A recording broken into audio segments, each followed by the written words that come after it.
I can't hear it. Dripping everywhere. Only I don't even care as long as you're. What's going on, you guys? What is going on? This is your boy Scotty by Nature TV, and we are here for a brand new review of the Real Housewives of Potomac, season 10, episode 13.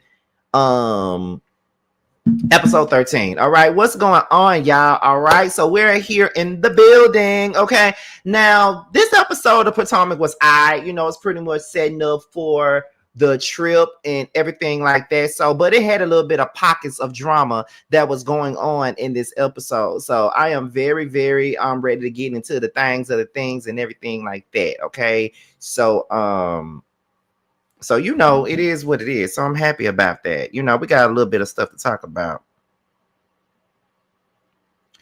Let me see. Hold on, you guys.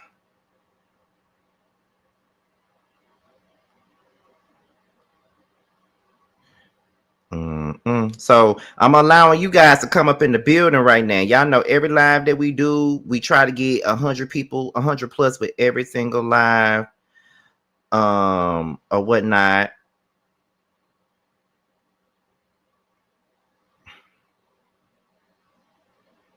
Hold on, you guys.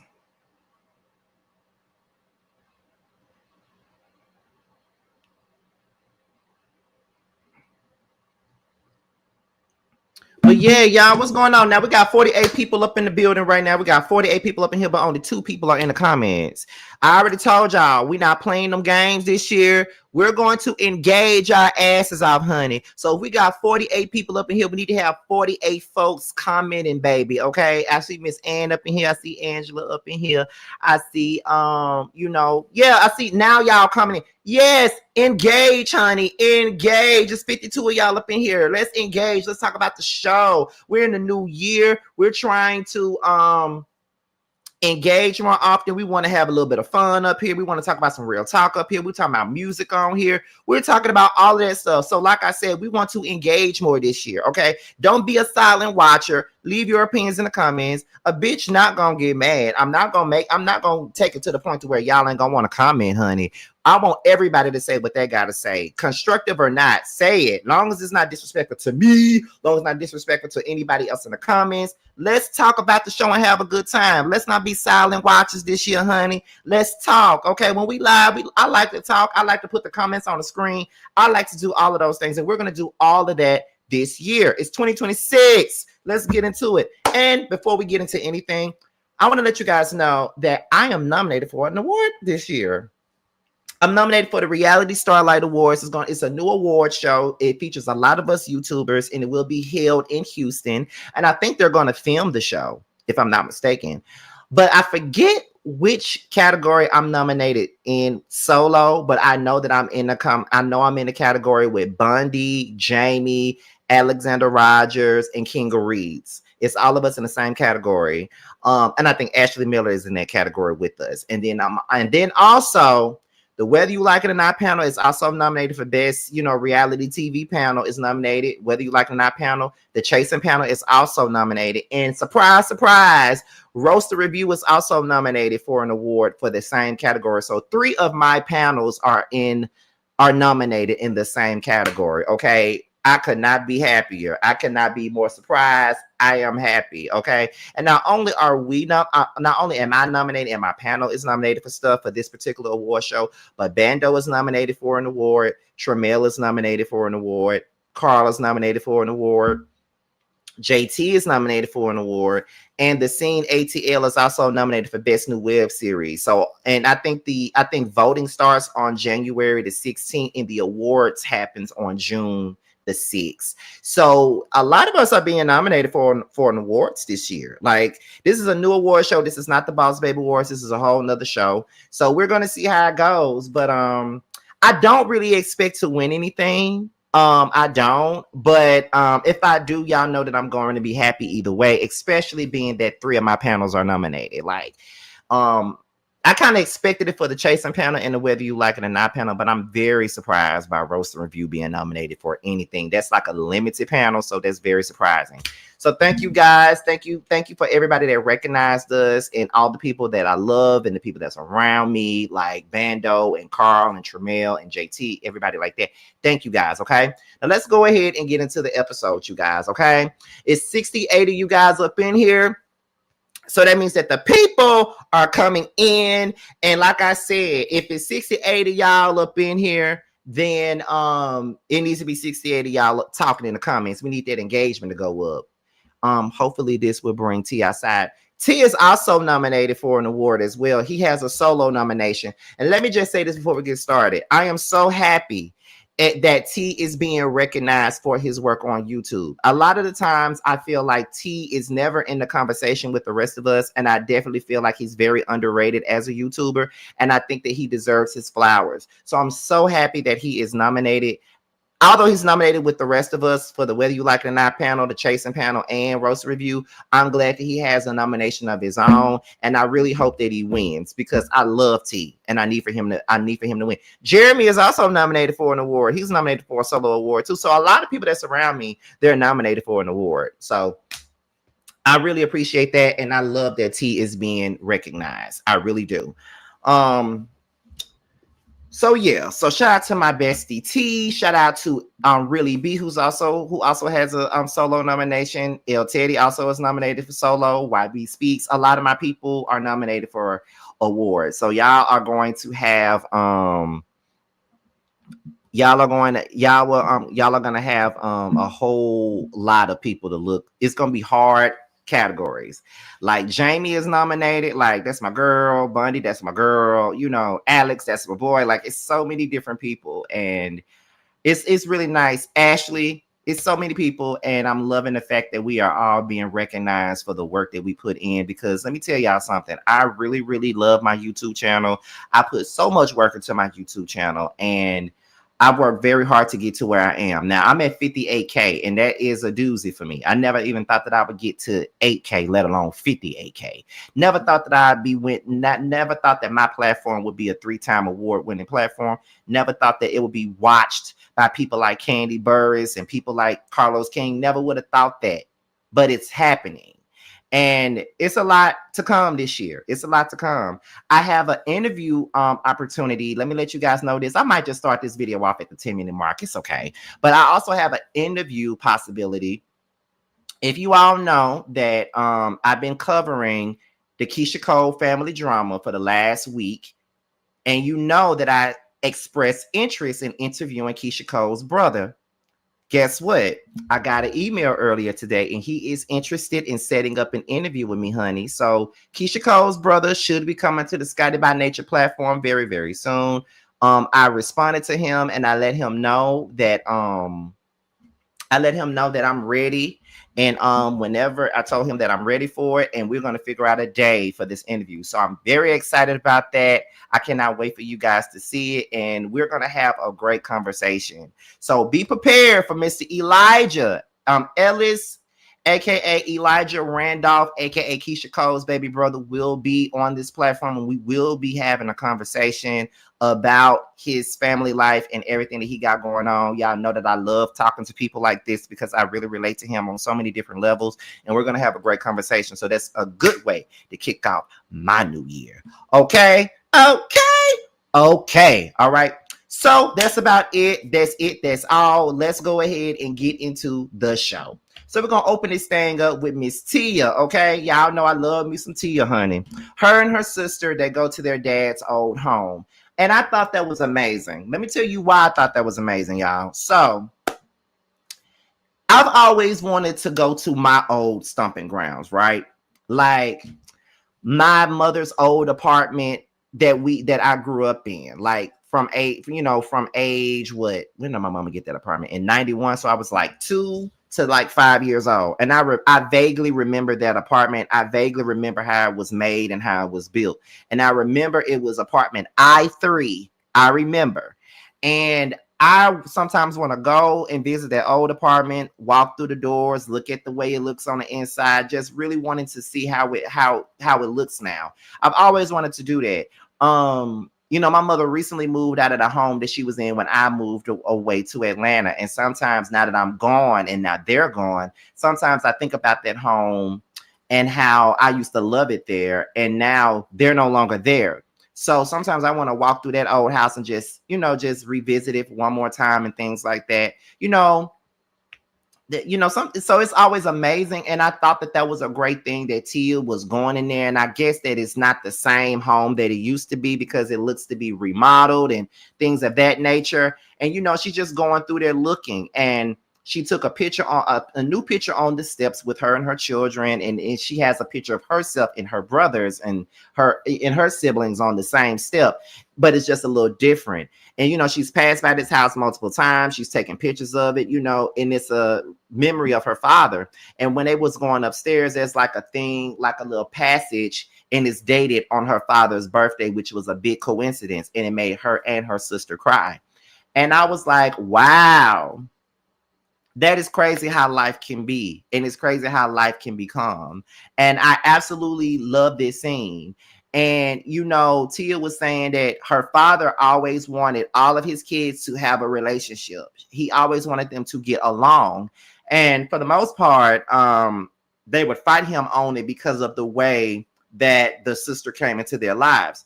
But now they feel kind of guilty because they gave him so much pushback on wanting all of his kids to have a relationship and all of that other stuff. So it's kind of like now they kind of feel it. They're feeling it now like, oh my God, like we did not give our dad what we wanted. And that can be hard, like you already got to deal with the fact that your dad probably cheated on your mama, got a kid with another woman. And now I'm expected to accept this, which I really can't accept this, you know what I mean? But I'm trying to. And now my dad dies. And now now it takes for him to die for us to do what he wanted us to do. You feel what I'm saying? So this is why I try to abide. I still have the door open for my siblings because that's what my dad wants. But I'm not going to force nothing. And if I got to go no contact, then that's what I'm going to do. But I never close the door because I know that's what my dad wants. My dad wants all of us to get along. And I'm always open, but I'm never going to force anything with nobody. So I get Tia. But I also understand why this was very emotional for her because of the fact that she loved her father and now she got a sister with her and stuff like that. So now they're looking at all of that. And I can only imagine how that was very emotional for Tia. I can only imagine. And this was a great scene. And, a lot of Tia's scenes, like her solo scenes, are very short and cut and straight to the point because most of the time her solo scenes are with her husband and her badass kids. So, we see the sweeter side and the hilarious side, they kind of bring the comedy. But we're seeing Tia in a more heavy, more vulnerable, more emotional way. And I'm here for it. I don't know why, but I live for stories that make me think and stories that make me feel something. Because even when I'm listening to music, I love those songs where they sing about their personal life. Like I used to love it when Eve would put out an album, and every time she had an album, by the end of the album, it's always an inspirational song where she talks about her life. Like one of my favorite Eve songs is Heaven Only Knows off her first album, because she's talking about her life as a stripper and how she became a rapper. Her song on her Scorpion album, Living Life Is So Hard, featuring Tina Marie. That's also a record that I love because it's an inspirational record that talks about what she was dealing with at the time. And her song As I Grow off her Evolution album is also a song where she talks about her life as she grows and matures and dealing with more things in her life. I like those type of songs. I love when people are transparent.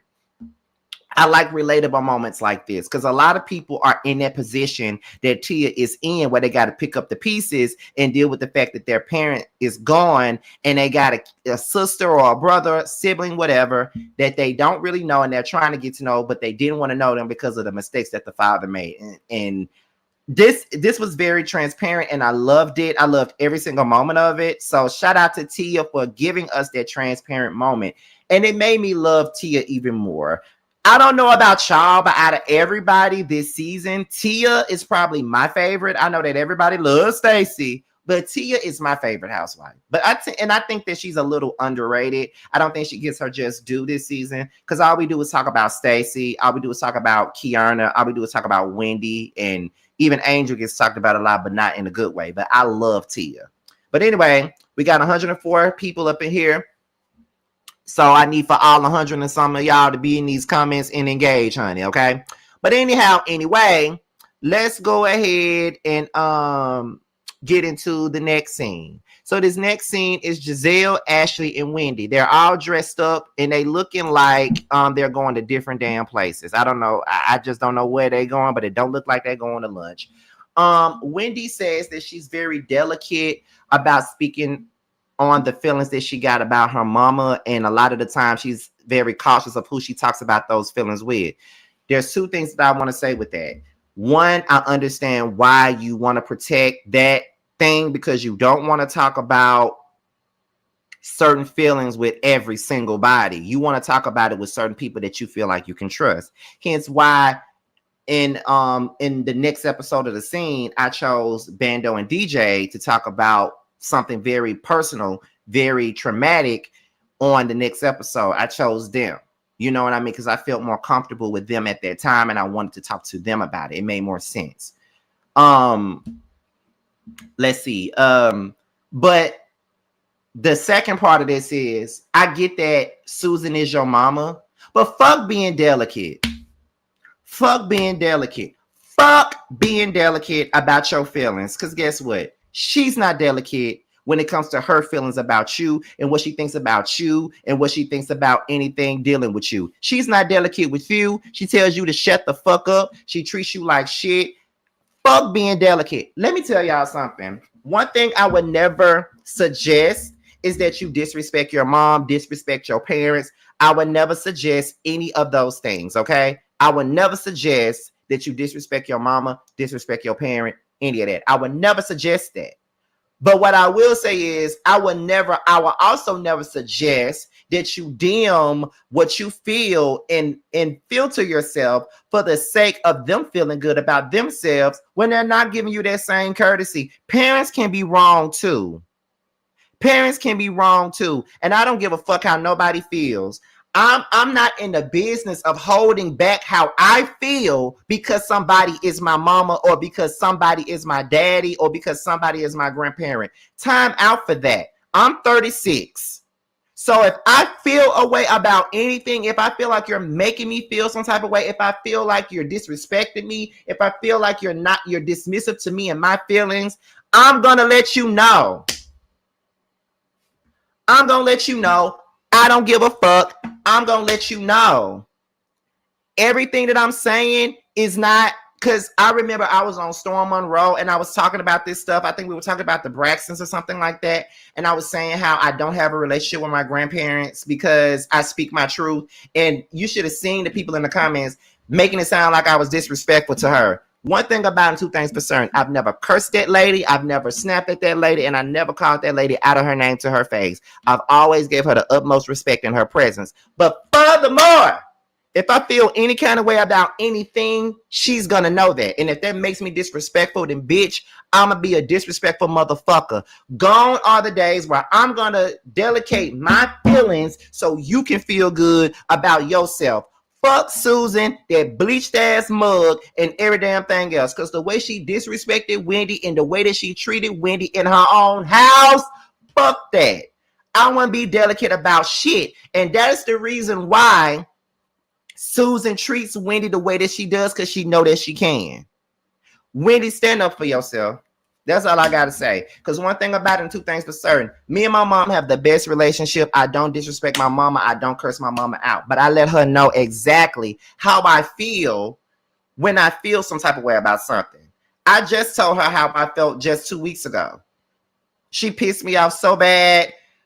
And I had to let her know, girl, that I asked you not to do that. I told you not to do that. Why would you do that? That's so disrespectful. If I'm telling you not to do something, then don't do that.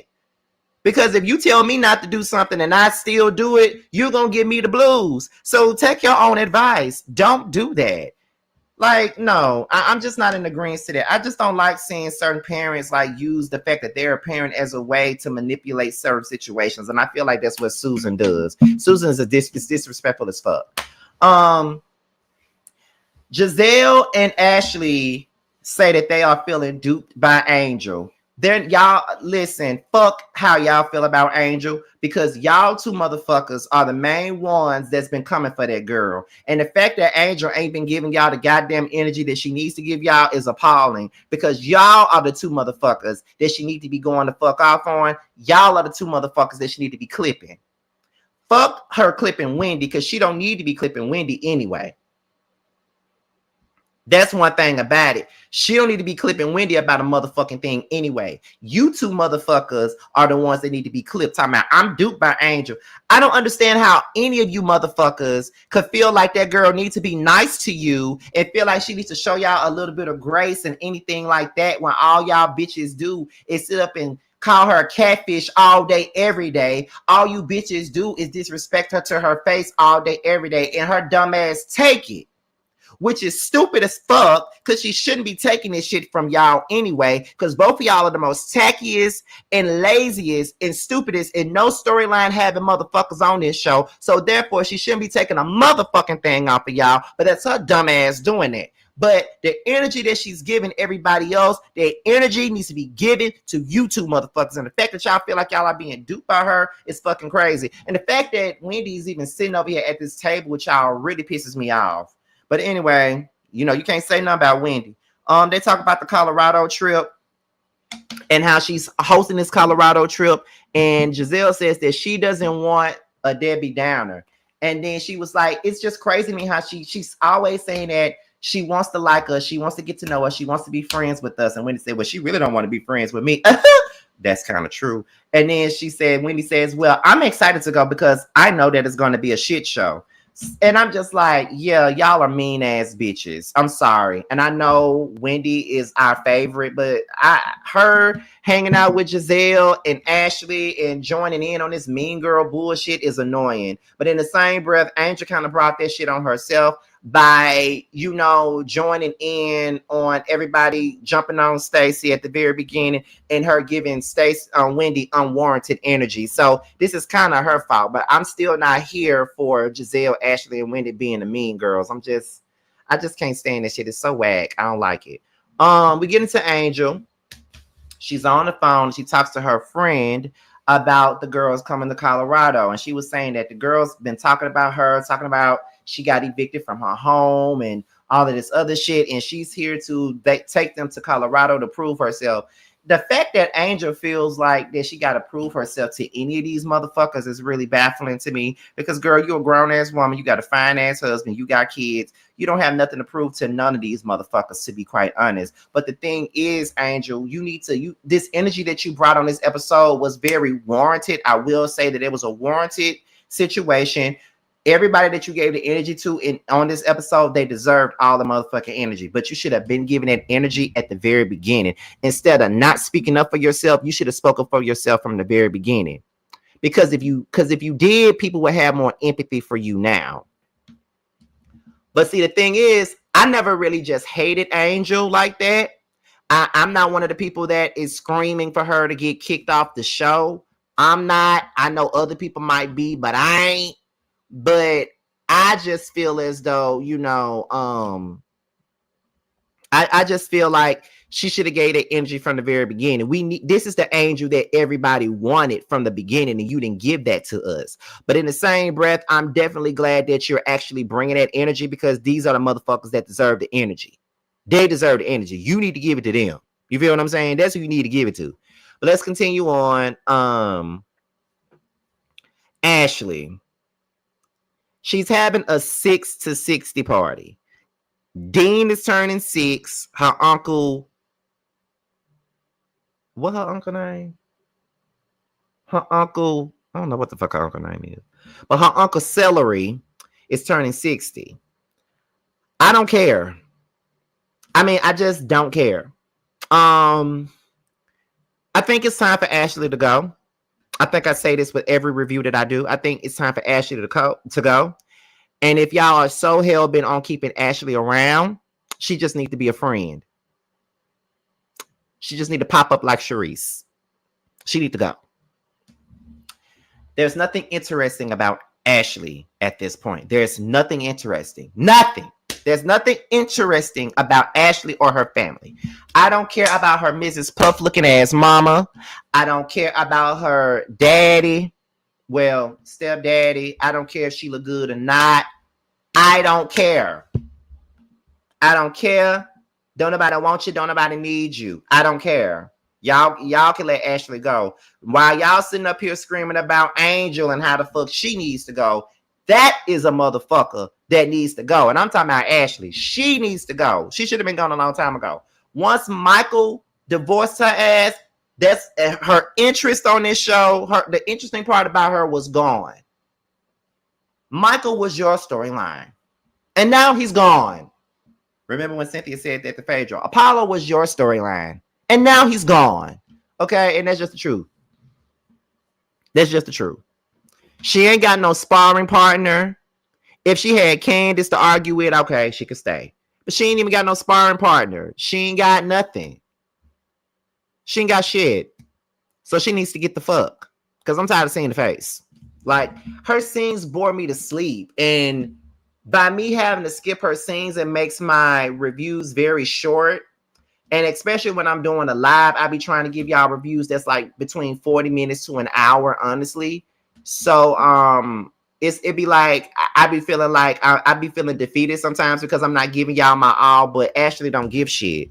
And then they be having all these episodes that have so many Ashley heavy solo scenes, and it's just like, girl, get the fuck out of here. You feel what I'm saying? Like, don't nobody care about Ashley. And the sad part is there was a time where I thought that Ashley was cool. I thought that she was good for the show. I thought she was good for the mess and all that other shit. But no, it just wasn't what it was. Okay.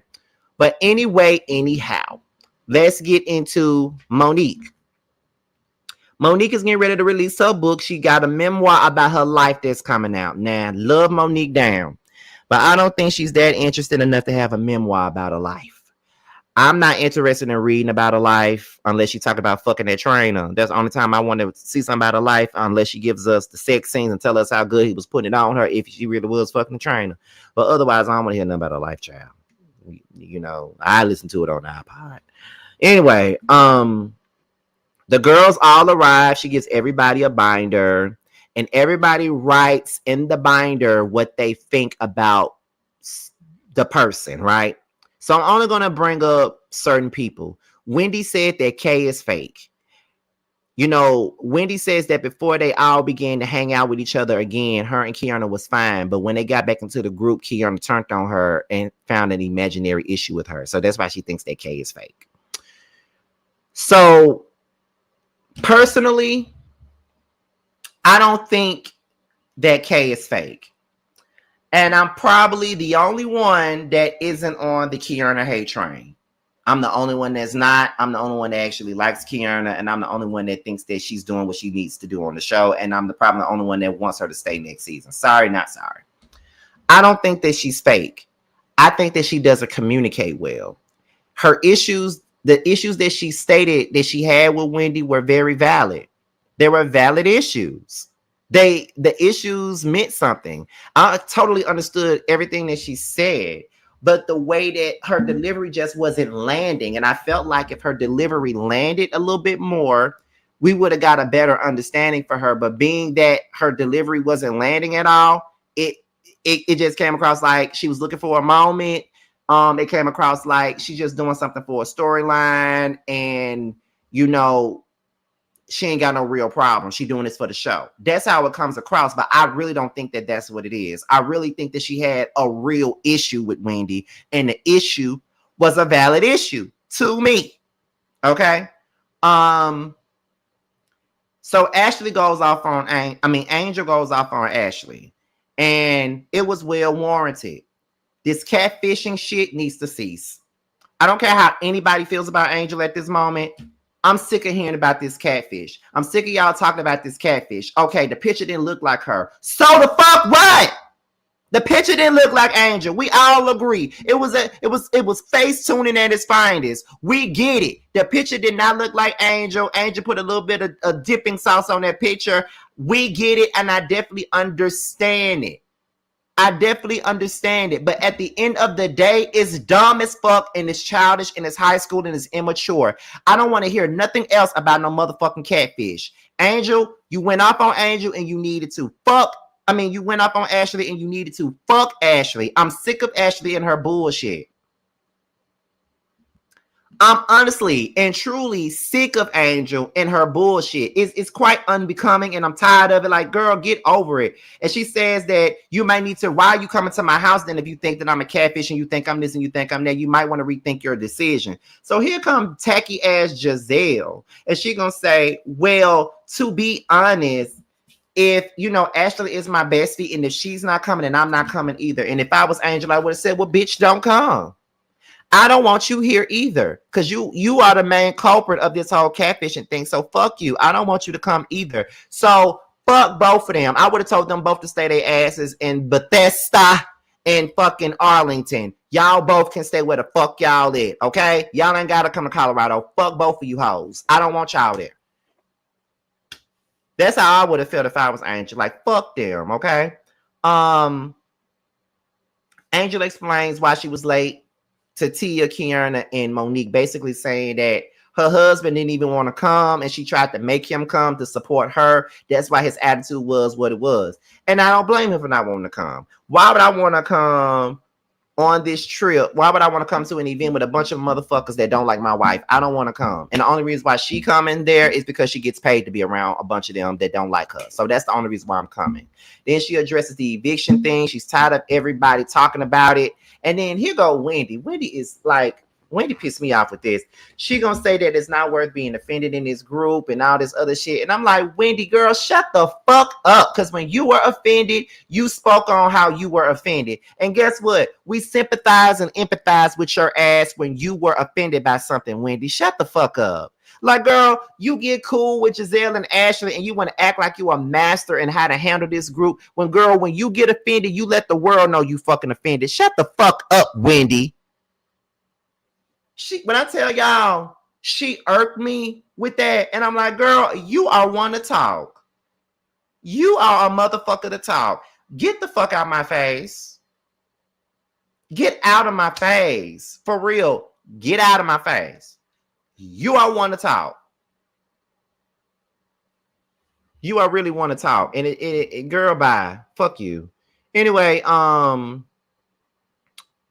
but yeah, so the girls arrive in Colorado. Angel says that she wants to hash things out with Wendy, but Wendy says she doesn't really know how.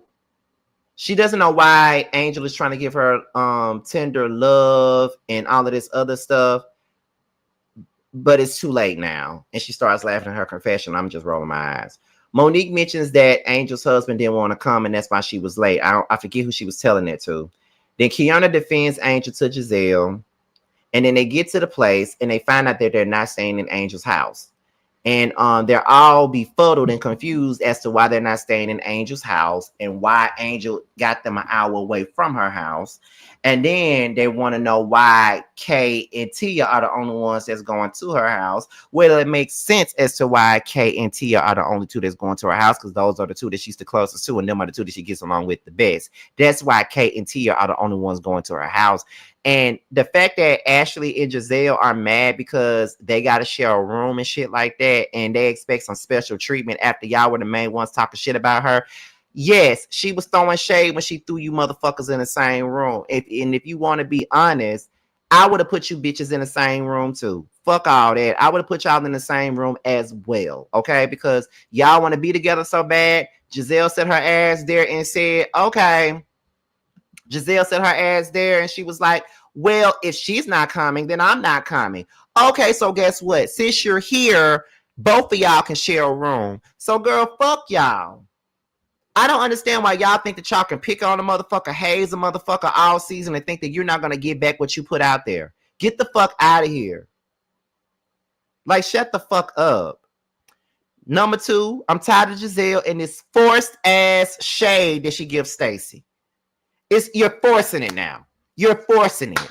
And she's not going to give you shit. So why do you keep forcing this issue with Stacey? Then you keep on, you and Ashley keep on doing this catfish shit. And then y'all wonder why she giving y'all the energy. And then at the end of the episode, Angel confronts all of them. And she want to know, and she says, we need to get this shit clear right now. Because if we don't, I'll shut all this shit down. Stand on business, Angel. Stand on business. This is what we wanted from you in the first place. Stand on business, girl.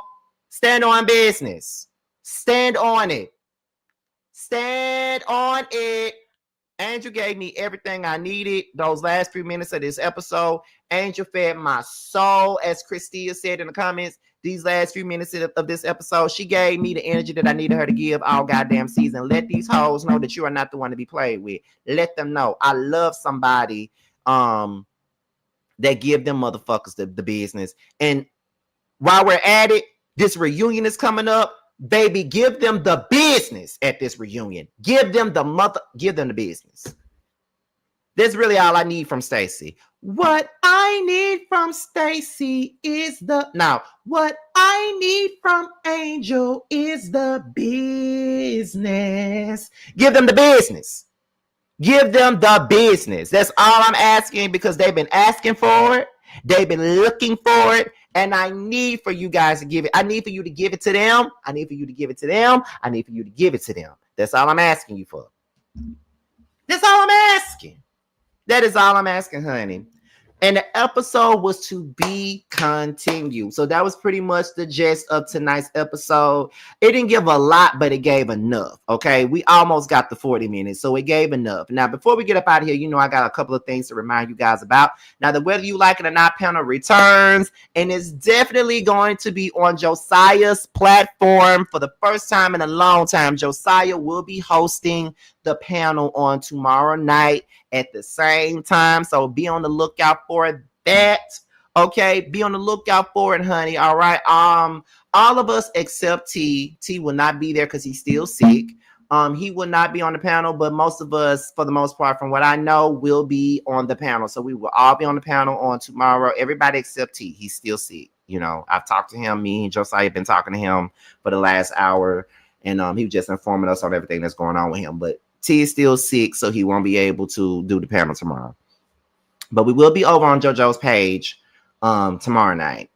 Also, JoJo and them will be doing the Whether You Like It or Not panel on the Scene ATL on Wednesday, because there won't be an episode of the Scene ATL on Wednesday. However, what will be coming out of the Scene ATL is the mid-season trailer. The mid-season trailer will be coming out on Wednesday, so be on the lookout for that. The Scene ATL is going on a 2-week break, so be on the lookout. So what y'all will have to satisfy y'all and soothe y'all's spirits is the mid-season trailer. Okay, so be on the lookout for that. And I heard, from what I've heard about the mid-season trailer, it's going to be given dramatic and it's going to be great. Okay, and I can't wait to see it back. All right, so with that being said, you guys, this be your boy Scotty by Nature TV. Be sure to like, rate, comment, subscribe, share this video, and also click on the notification bell so you can be notified whenever a video drops. And if you want to follow me on any form of social media, my Twitter, my Instagram, and my TikTok will be down below. With that being said, y'all, your boys up out of here, and I will see you guys on the next one. That 20, yeah, you always been a sneaky bitch, hating from the sidelines, trying to get picked, yeah. You don't found one, yeah, you don't found one. You don't found one, found you a real one. On my assets lately, you catching face shots, fire catching babies. Heavy on the highs, better get you some gravy. Cut that lady check, why you out here being lazy? I got bored with that season, I'm talking shit when I'm spitting. Fact, the bitch, I'm the reason. When it got you hoes heated. Snow got them hoes sneezing, got the meals you not eating. Where had them hoes leaking, God trust when I'm speaking. It's giving. These bands gon' make it hot. Real niggas gonna come up. Don't let the game gon' change us. Real niggas in my circle, ho. Don't ever play us. This the real hustle. We make the money, don't make it make us. They ain't bout shit. Talking out they neck. Bitch, we bring the heat every time we step. You fucking with a beast. Fucking with the best. Get money on the east. Plug on the west. Bitch, I'm from the north. But we run this out. Bitch, we outside. What you talking about? Who the fuck is me? No, who the fuck is you?